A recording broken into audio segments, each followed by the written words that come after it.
All right, how's it going? Welcome back to the Team O'Neill Rally School. I'm Wyatt. I'm Dan. What we're gonna do quickly, 2018, here we are.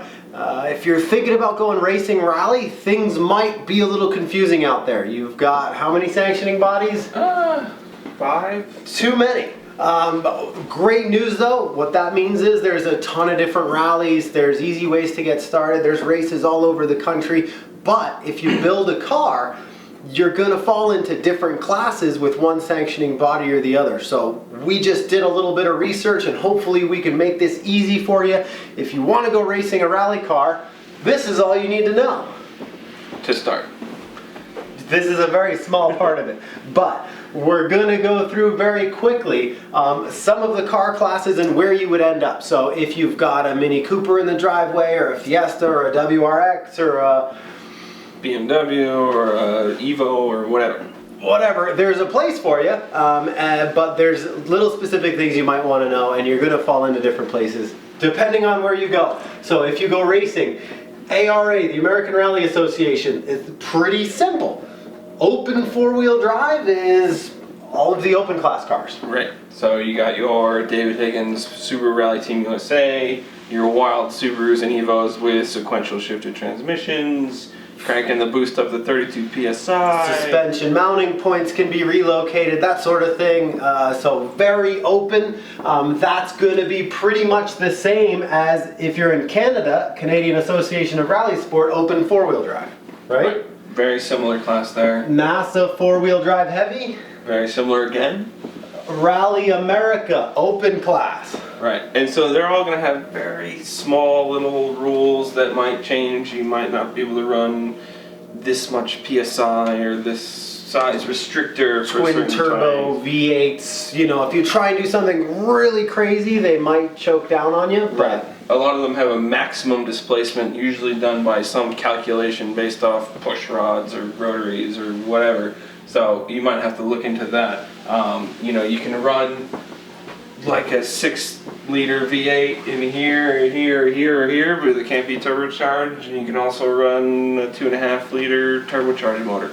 So you have some variation within, but really it's the open section or the heavy section is based off the modifications you do to the car, as well as the engine size. And that's pretty standardized because honestly, here in the States at least, it's going to be Subaru STIs. I mean, there's just not that many Evos and people running them, but they fall in the same class, so it's sort of STIs and Evos make up the open class for the most part. There's a couple of Fiestas. Right, there's going to be weird Fiestas from the FIA rally classes. There's going to be weird Mitsubishi Mirage builds and the Hyundai Tiburons with Mitsubishi running gear stuff like that, from the old days.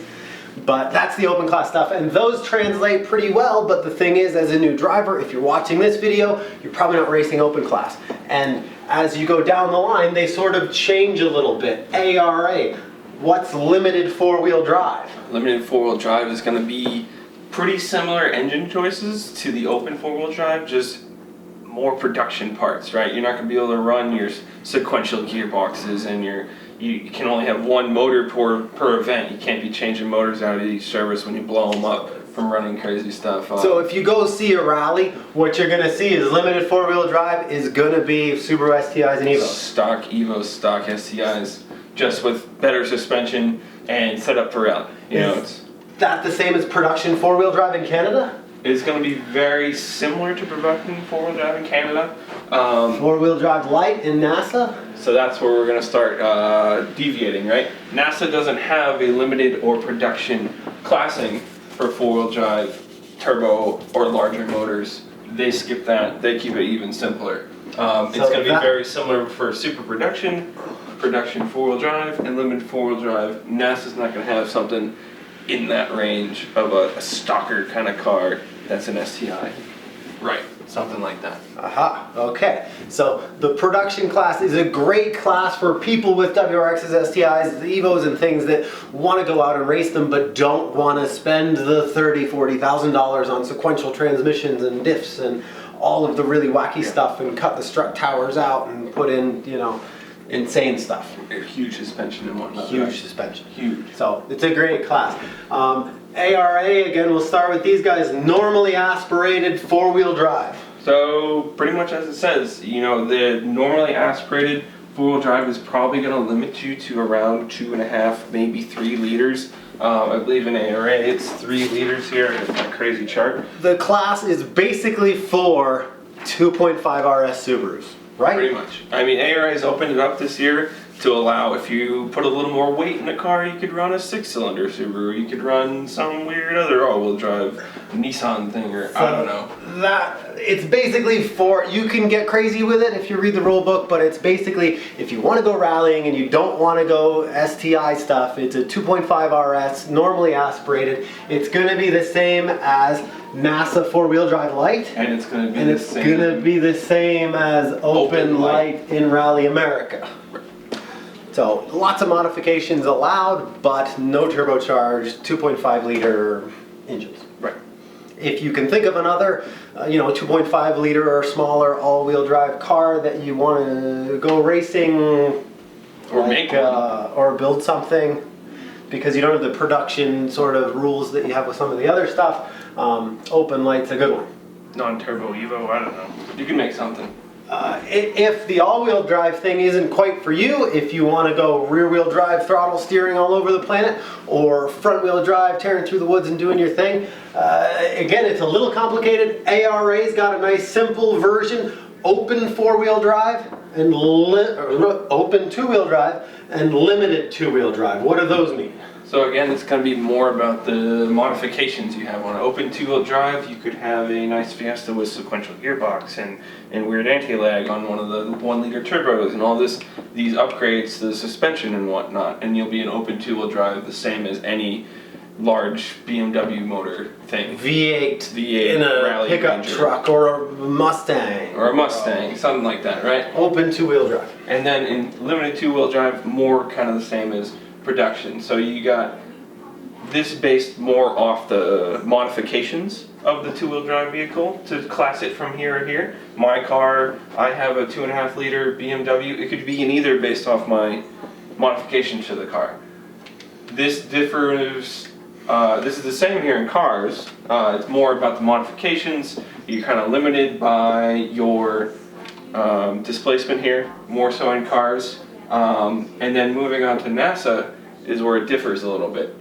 2-wheel drive heavy and 2-wheel drive light refer only to the displacement of the engine in the car. Ah, so you could have sequential transmissions and all of that happy stuff. Right, in a light car. Okay. Because here, limited 2-wheel drive is something like 1.6 liters with a turbocharger, so like a stock Ford Fiesta ST is, the top of that class, or something with a 1.6 turbo. But you can't have that sequential transmission and some of the other stuff that you might want to put in, and if you had the budget, that kicks you up. Where this is just displacement. Quick caveat though, on NASA RallySport, they don't allow any sequential transmissions. I'm pretty sure. Okay. No. When you go Rally America, on the national level, if you show up at an RA event, both of those get compounded into just 2-wheel drive. So at a National Rally America event, 2-wheel drive is 2-wheel drive. Whether you've got a 1-liter engine or a 6.3 liter engine, they don't care. If it's just got one differential, they lump you all together. Right. There's just a calculation on what your minimum weight has to be based off your calculated engine displacement. Yes, if you have an LS in a pickup truck, you will have a higher minimum weight than if you have a 4-cylinder Volkswagen. Right. You can be much lighter. If you go regional racing in Rally America, these are pretty similar. There's Group 5 and Group 2. So Group 2 is your Fiestas and Volkswagens and 4-cylinder stuff. Group 5 is your 4-cylinder turbo or 6 or 8-cylinder stuff. Right. And in either of these, if you have a turbo on your vehicle at all, you're kicked into the higher classing. If you're just getting started out and you want to go rallycrossing here in America, SCCA RallyCross, you've got the 3 classes of front-wheel drive, all-wheel drive, and rear-wheel drive.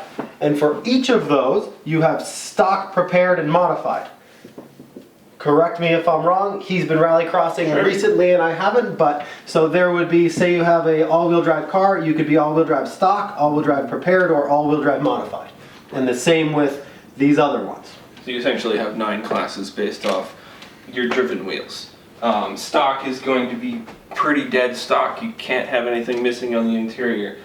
Kind of catbacks and upgraded stock style shocks is about all you can really do. Brake pads. Wheel sizes. Wheel sizes cannot be changed, right? You have a stock 17, 19-inch wheel, you gotta be in stock still. You gotta keep that wheel to stay in stock.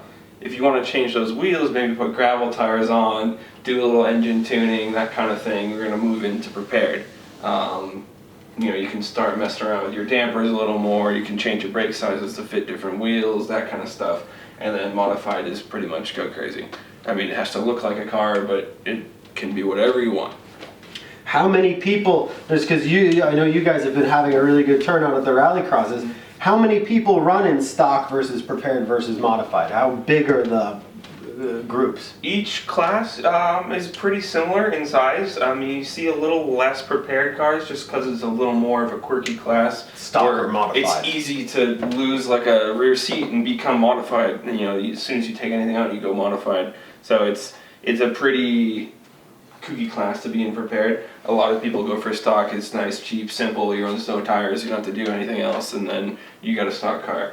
Mod is easy as well, where you just put gravel tires on it, strip everything out, and there you go. And you go as fast as you can. Yeah. So it's basically what people have in their driveway, what kind of mods they feel comfortable with doing with their car. If they drive it to the track, they might stay stock, right? Because they got to drive it there. And if they don't, they trailer it there. Cool. They'll rip everything out and they'll take out all the windows and put in Lexan and run mod or whatever. It seems like do nothing and go race it. Do whatever you want. And here you got to read the rule book and do only the very specific things. Yeah, I mean it's not difficult things, but it's just a little bit more legwork on your part. So. And then just because, you know, here in North America we do have FIA events. There's the NACAM series, there's WRC Mexico and everything else.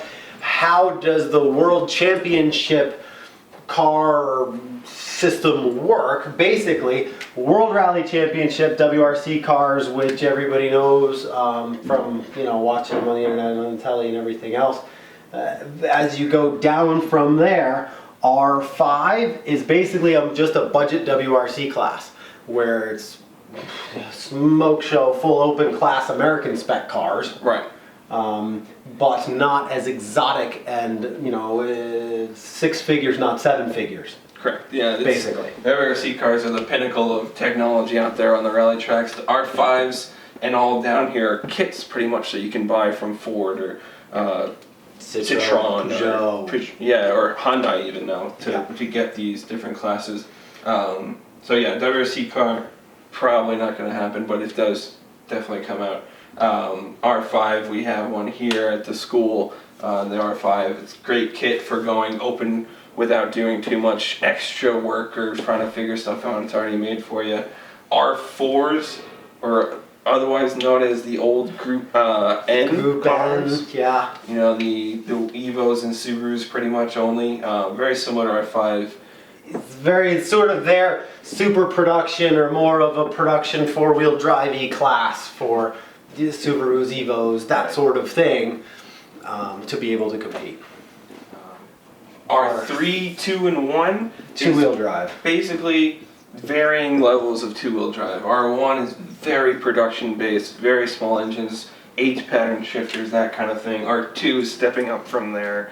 You got your turbo 1 liter sequential boxes, crazy limited slips and all that stuff. And R3 is even higher than that with bigger motors and crazier turbochargers that don't have to be production-based turbochargers or anything like that. So. Yes, the nice thing about this class system is if you show up at basically any of these places with an FIA-approved car, they're going to let you run it. Right, and you'll have a class to run it. You'll have will all fall in somewhere. And you can take it to Mexico, and you can go rallying in the Caribbean and do all this other weird stuff. Down in Central America, I think there's races, but where some of these cars you can't go the other direction because the FIA cars, essentially the roll cages are the most specific part that's been very highly engineered and stress tested and developed, and an FIA approved roll cage is basically built to a very high spec, and they'll accept that. Where if you build a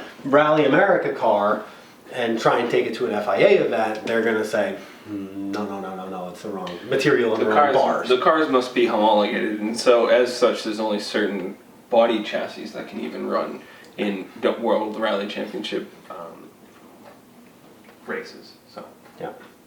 So hopefully we didn't make it terribly more unclear than it was before, but I think everybody hopefully gets the idea of what's going on. Everybody's sort of trying to do the same thing, just in slightly different ways. Right, so I mean, this is just the top of the cake here, the icing on the cake. When you're looking at these, you might look at the region that they're running events and maybe work your car towards that. You know, ARA is very West Coast and East Coast, split the sides. Rally America's got a lot of central to the US stuff. NASA's all over. Cars is obviously in Canada, but they're, again, more East and West Coast, not so much in the middle. They're all over the place, so you might want to decide you know, you'd like to be very competitive in this class here, and you might run a NASA class, but you don't so much care how you do if you get swift up into a different class, right? Or you could do it the other way around. So whatever you're doing, read the rule book, get a plan on what car you want to make and where it's going to fit and why you want to run that. Yeah, there are a couple of sort of shining examples, and we've got another video that kind of goes through it where, you know, modern cars, the Ford Fiesta is an excellent choice, and you've got a choice of different classes, but we were joking about it before. You know, a Subaru GC or a similar car, what class can't you fit into if you wanted to? Yeah, I mean, the older GCs came as front-wheel drive cars. You could run them in the limited, you could put some stuff in it and run open, and then you could put your four-wheel drive in and go back to naturally aspirated and run this one and then this one and that one. So your car can fit into different classes based on what you got in. And it's really just picking the car for the class you want to run, you know, thinking about how much money each of these costs to run in a car. A limited two-wheel drive car is going to be very cheap compared to an open four-wheel drive car. So it's all about how much money you want to put into that. Yeah, I mean, I guess we should sort of be clear about that, where here we are, 2018. These open four-wheel drive classes are six-figure classes to run competitively. To win nationally, to compete with Subaru Rally Team USA's marketing budget and some of the other guys that are racing. Right, and it's not even just them, right? You got guys that have developed their cars in the open class or any class for 10 years now, and they've had it and they're so fast in it, so you gotta spend that money on trailers and crews and suspension and tires and everything, so you gotta think about what your car is gonna consume. Yeah, where the limited four-wheel drive, the production four-wheel drive, and that's why so many people, it's a newer class over the last couple of years, the normally aspirated two-wheel drive, or rather the four-wheel drive light, open light, the 2.5 liter Subaru class. Right, that's been very popular. Growing, and there's a lot of competition. Definitely been a lot of competition. You got some pretty cool cars coming out of that with no turbos. And then the limited four-wheel drive and super production classes are very popular because you have an STI and you want to race it. And there's not too much for mods there to go overhead on price. So you get to race your STI competitively or your Evo or whatnot. So one last thing we did forget to mention is engine swaps. Most of the time they're legal, but sometimes you can't just take, you know, a Chevy engine and put it in a Subaru. And LS swap everything, right? But yeah, some we can't, right? So especially the production classes, super production, production two-wheel drive, production four-wheel drive, and limited classes, definitely an engine from the same model, right? Not even just the same make, you know, a Subaru from here, a Subaru from there. It's the same model. It's the same model range. 2007 Subaru STI. It's got to be a 2007 Subaru STI engine. Right. It's got to be, you know, near as makes no difference. Or 8 or something. Right. You know, open classes for two-wheel drive here, open for four-wheel drive there. They're more lenient. You can put in whatever you want. But yeah, just be sure of the rules that you think that we can put whatever motor in. You know, put some rotary engine in a Subaru or something and have it run in that class. You might not. So just be sure to check that out as well. Yeah, there one sneaky way to get through the red tape there a little bit. Some classes, it has to be just the same manufacturer. You've got to run a BMW engine in a BMW. It wouldn't matter if it was a a newer V8 BMW in your old BMW. And sometimes you can sneak through a little bit of the red tape. Say I was running a Volvo that's from the years when Volvo was made by Ford. Now I can get a Ford V8 and put it in my Volvo. And we saw that with, John Buffum famously running the Hyundai Tiburon with Mitsubishi Evo running gear in it. Because they were owned by each other. Right. Yeah, because the Tiburon had a Mitsubishi 4-cylinder in it anyways or something. Yeah, some of that. Car sharing, platform sharing kind of things. They can mix and match that, and you can get through it and make weird swaps. But yeah, BRZ stuff and Toyota stuff and who knows what it might be. So you can get a little creative, but read the rule book carefully before you spend a lot of time and money doing something and you show up at a race and they tell you, leave it on the trailer. Right. So that's all it is to it. I hope you enjoyed a little video. If you got any questions, leave them below. If you've got any really specific questions, hey, I've got a Nissan Z, can I race in the whatever? Figure out which events you want to run, and usually you'll be able to shoot them a quick email with any of the really technical stuff. But other than that, thanks again. I've been Wyatt. I've been Dan. This has been the T1O Rally School. We'll see you next time.